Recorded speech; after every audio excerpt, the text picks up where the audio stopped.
الحمد للہ رب العالمین والعاقبۃ للمتقین الصلاۃ والسلام علی سید الانبیاء والمرسلین وعلی آلہ واصحابہ اجمعین وعلی کل من تبعہم بإحسان الی یوم الدین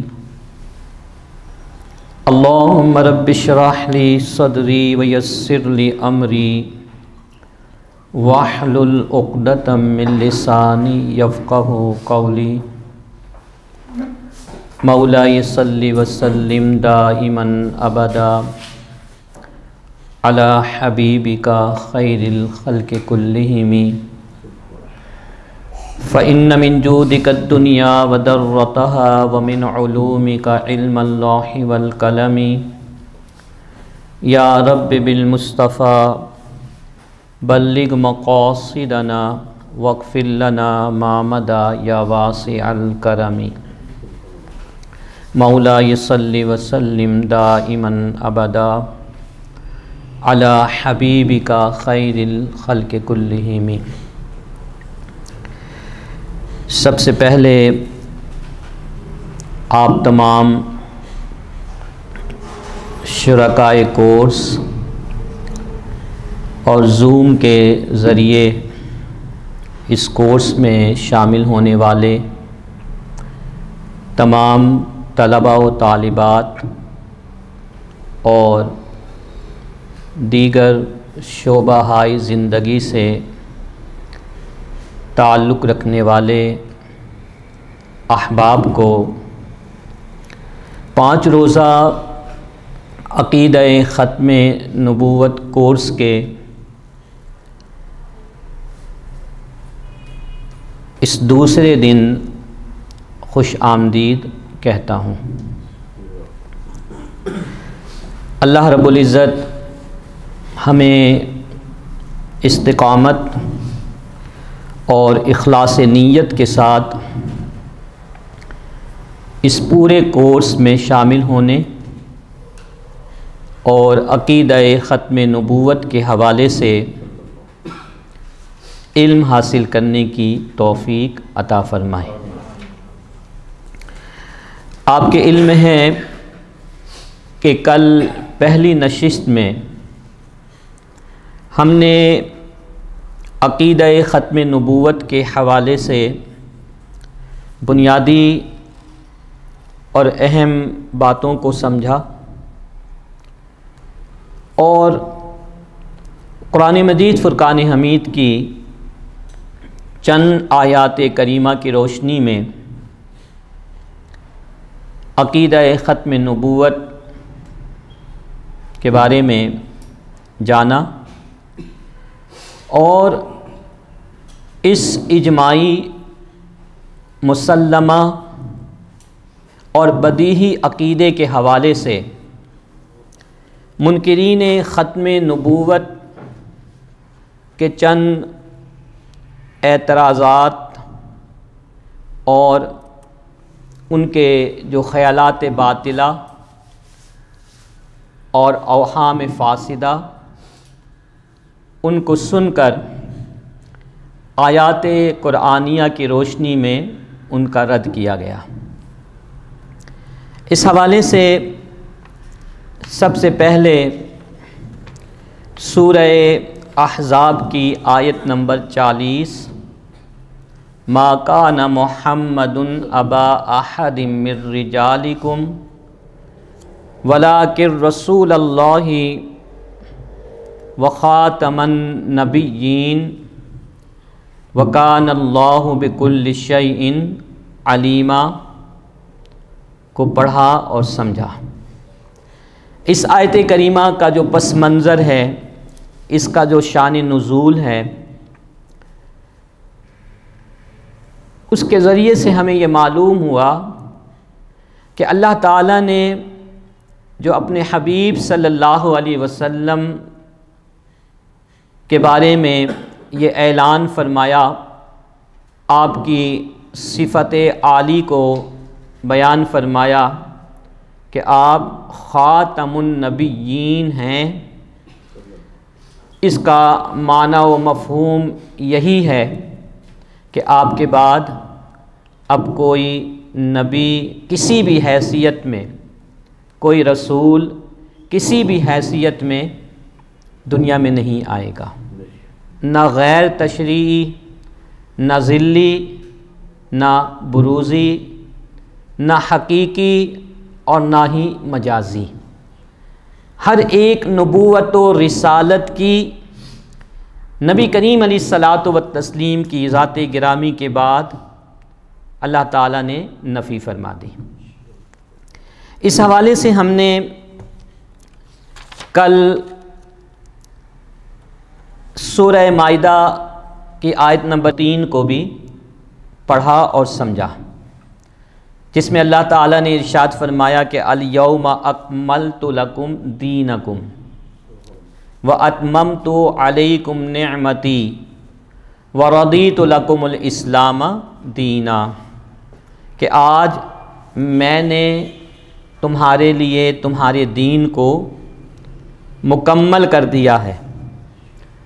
اور میں نے تم پر اپنی نعمتوں کا اتمام کمپلیشن کر دیا ہے اور اسلام کو میں نے تمہارے لیے بطور دین پسند کر دیا۔ یہ سورہ مائدہ کی آیت نمبر 3 ہے۔ اس آیت کریمہ سے بھی رسول اللہ صلی اللہ علیہ وسلم کی صفت ختم نبوت و رسالت بالکل واضح طور پر ہمارے سامنے آ جاتی ہے۔ سورہ اعراف کی آیت نمبر 158 کہ جس میں اللہ تعالیٰ نے ارشاد فرمایا کہ قُلْ يَا أَيُّهَا النَّاسِ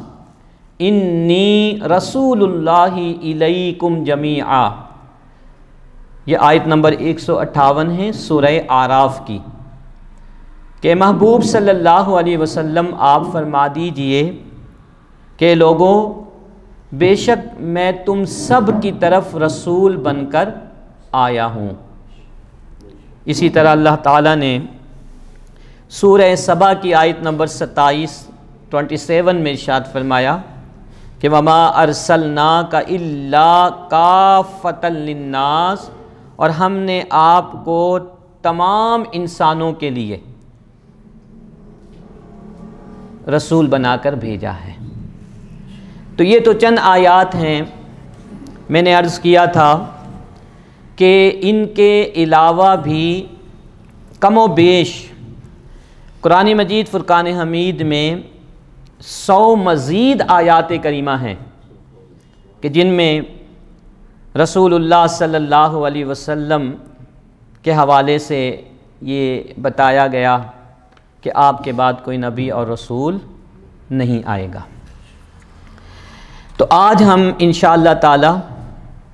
اسی عنوان کے تحت آگے بڑھتے ہیں اور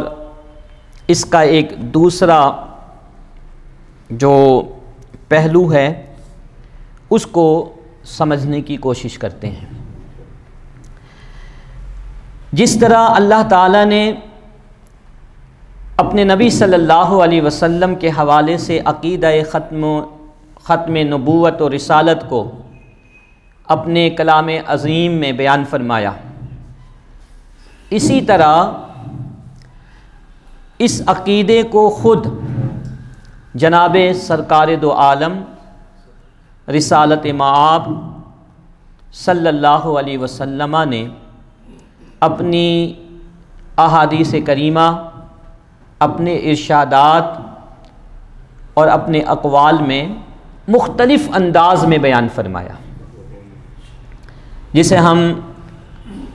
یہ عنوان دے سکتے ہیں کہ عقیدہ ختم نبوت احادیث مبارکہ کی روشنی میں۔ ہم احادیث کریمہ کی طرف انشاءاللہ تعالی آئیں گے اور چند احادیث کریمہ آج کی اس نشست میں سماعت کریں گے اور ان احادیث کریمہ کی روشنی میں مختلف جو نکات ہیں، پوائنٹس ہیں، انہیں سمجھنے کی کوشش کریں گے۔ اس سے پہلے میں آپ کو یہ بات عرض کرتا چلوں کہ اصول حدیث کے مطابق جو احادیث مبارکہ کی صحت، اس کی ویلیڈیٹی، اس کی انویلیڈیٹی، اس کے ویکنیسز یا اس کے صحیح یا غیر صحیح ہونے کے اعتبار سے جو اصول بیان کیے گئے،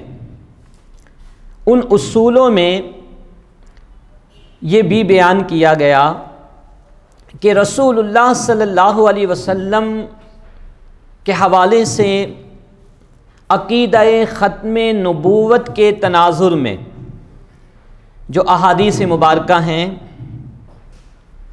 ان احادیث مبارکہ کی حیثیت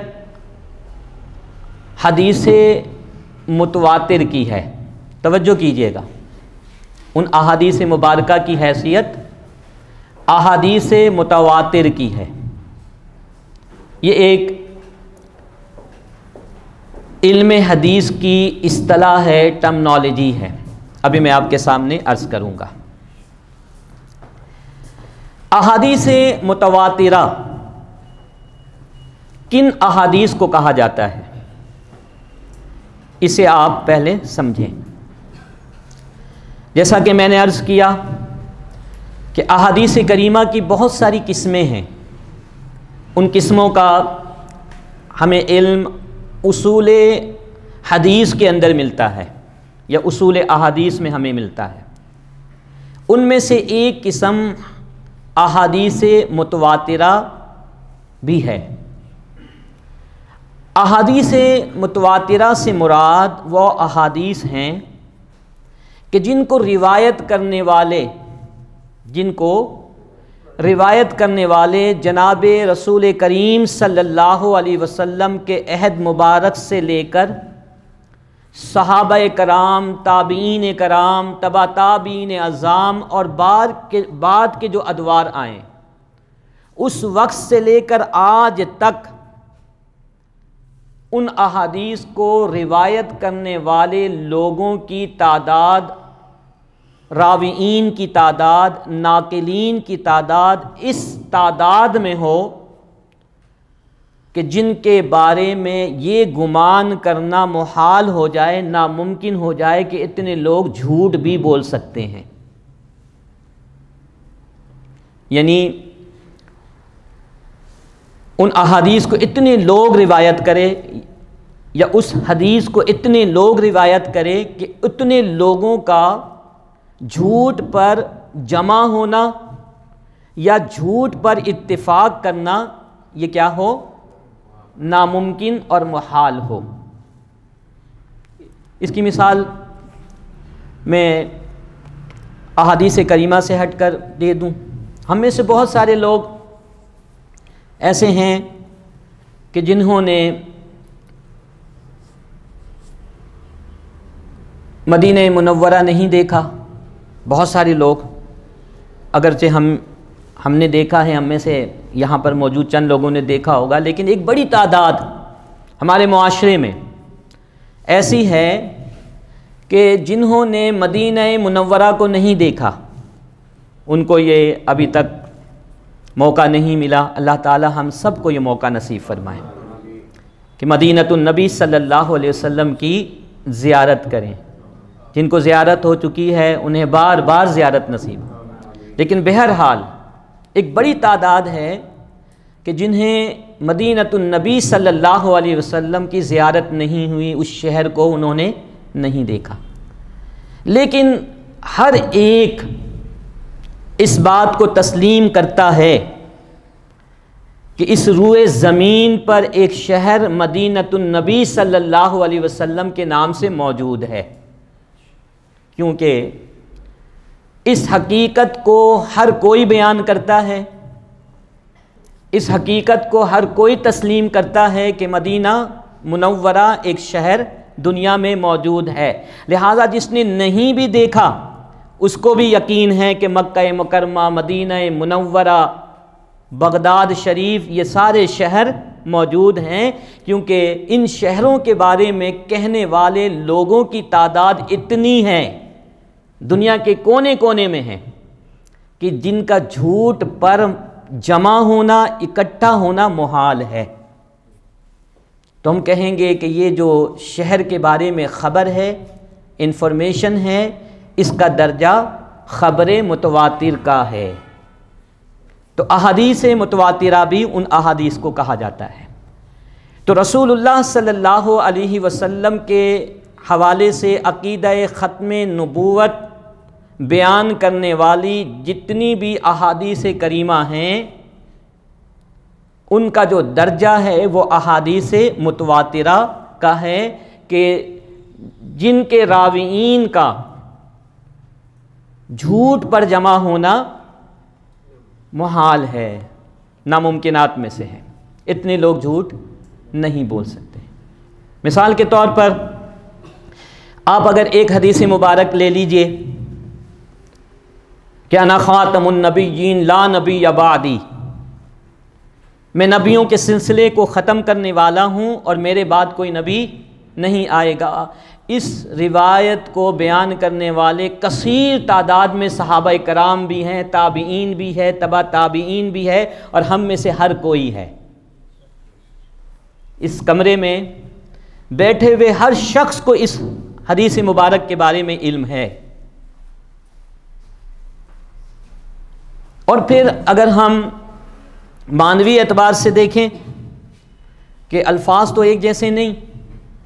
لیکن معنی سب کا ایک ہی ہے، مفہوم سب کا ایک ہی ہے، کہ جن احادیث میں عقیدہ ختم نبوت کو بیان کیا گیا ان کی تعداد سینکڑوں میں ہے، اور ان کو روایت کرنے والے صحابہ کرام، تابعین کرام، محدثین اعظام، فقہاء کرام اور عام مسلمانوں کی تعداد جو ہے ہزاروں اور لاکھوں میں ہے۔ تو پہلی بات یاد رکھیے گا کہ ختم نبوت کے حوالے سے جتنی بھی احادیث ہیں وہ حدیث کے اصول کے مطابق وہ متواترہ ہیں۔ کیا ہیں؟ جن کے بارے میں یہ نہیں کہا جا سکتا کہ ان کو بیان کرنے والے جھوٹ بول سکتے ہیں، ان کو روایت کرنے والے غلط بیانی کر سکتے ہیں، اتنی تعداد میں لوگوں نے روایت کی ہے۔ اب جو احادیث متواترہ ہیں ان کا شریعت مطہرہ میں حکم کیا ہے، ان کا اسٹیٹس کیا ہے؟ یہ تو ان کا تعارف تھا، ایک انٹروڈکشن تھا کہ احادیث متواترہ کن احادیث کو کہا جاتا ہے، لیکن ان کا اسٹیٹس کیا ہے؟ اگر کوئی شخص احادیث مبارکہ کا انکار کر دے، نہیں مانتا، اللہ نہ کرے، معاذ اللہ، یا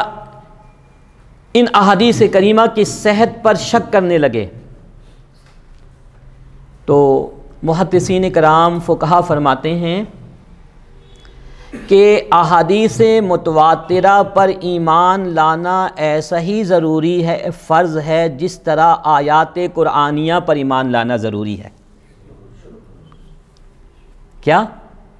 احادیث متواترہ پر یقین رکھنا، ان پر ایمان لانا ایسا ہی فرض ہے جس طرح قرآن مجید کی آیات کریمہ کا، کیونکہ اس بات کی اوتھینٹسٹی میں کوئی شک اور شبہ کی گنجائش نہیں ہے۔ بہت ساری مثالیں ہیں جو ہم احادیث مبارکہ میں دیکھ سکتے ہیں، جن کو ہم احادیث متواترہ کہتے ہیں۔ جیسے ایک حدیث مبارک میں آپ کے سامنے پیش کرتا ہوں کہ یہ صحیح بخاری کتاب العلم، باب اسم من کذب علی النبی صلی اللہ علیہ وسلم، بڑی معروف اور مشہور حدیث ہے، کہ جس میں جناب رسول کریم صلی اللہ علیہ وسلم نے فرمایا کہ من کذب علی متعمدن، کہ جس نے جان بوجھ کر مجھ پر کوئی جھوٹ باندھا، میری طرف کسی جھوٹی بات کو منسوب کیا، فَلْيَتَبَوَّعْ مَقْعَدَهُ مِنَ النَّارِ، تو اس کو چاہیے کہ وہ اپنا ٹھکانہ جہنم میں بنا لے۔ کہتے ہیں کہ یہ جو حدیث ہے یہ حدیث متواترہ میں سے ہے، احادیث متواترہ میں سے ہے کہ اس ایک حدیث کو روایت کرنے والے صحابہ کرام علیہم رضوان کی تعداد 70 ہے۔ کتنی؟ 70 حدیث ایک ہے لیکن 70 صحابہ کرام نے اس کو روایت کی، تو یہ متواترہ ہے، لہٰذا اس کا انکار نہیں کیا جا سکتا۔ بعض محدثین کرام نے تو لکھا ہے کہ ان احادیث کریمہ کا انکار کفر ہے، جس طرح آیت قرآنی کا انکار کفر ہے۔ تو اب یہ بات آپ کو سمجھ میں آ گئی کہ ہم عقیدہ ختم نبوت کے حوالے سے جو احادیث مبارکہ ہے ان کی جو اوتھینٹسٹی ہے، ان کی جو حیثیت ہے، وہ حیثیت اس قدر ہے کہ کوئی بھی مسلمان ان احادیث کا انکار نہیں کر سکتا، وہ دائرہ اسلام سے نکل جائے گا۔